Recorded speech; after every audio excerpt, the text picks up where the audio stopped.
యేసు ప్రభువుని బట్టి ఆయన కృపకు ప్రతీకగా వచ్చి మన పాపాలన్నిటినీ కడిగి వేశారు కదా, ఆయనని బట్టే మనం నీతిమంతులుగా మారుతున్నాం. కానీ మనలో ఏ నీతి ఉందంటారు?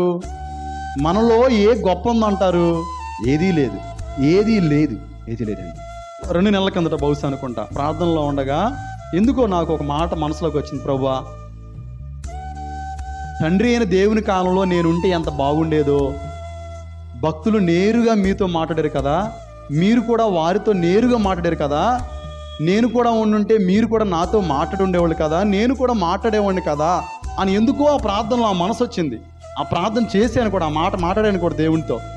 తర్వాత 2 రోజులు గడిచిన తర్వాత మళ్ళా ఏకదాటి ప్రతిరోజు క్రమ ప్రార్థనలో భాగంగా ఆ 2 రోజుల తర్వాత ప్రార్థనలో మళ్ళీ నేను చేస్తూ ఉన్నప్పుడు ఎందుకో కన్నీరు వచ్చి బాగా ప్రభు పాదాలు పట్టుకుని ఏడుస్తూ ఉన్నప్పుడు, అయ్యా మొన్న ఏదో తెలియక మాట్లాడానయ్యా, పూర్వపు రోజుల్లో భక్తుల కాలంలో నేను ఉంటే నేను బతికేవాడినే కాదయ్యా, నేను నీతిమంతుడిని కాదు కదా, నేను ఎలాగ ఉండగలిగేవాడిని?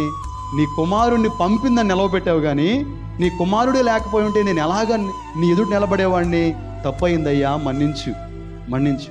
ఎందుకంటే మనకు మంచి లేదండి, వాళ్ళు నీతిపరులు, వాళ్ళు గొప్ప భక్తులు, వాళ్ళతో మనం ఎలా పోల్చుకోగలుగుతాం? కానీ ఈరోజు వాళ్ళ స్థాయిని మనకు ప్రభు ఆపాదిస్తున్నారు. దేనిని బట్టి?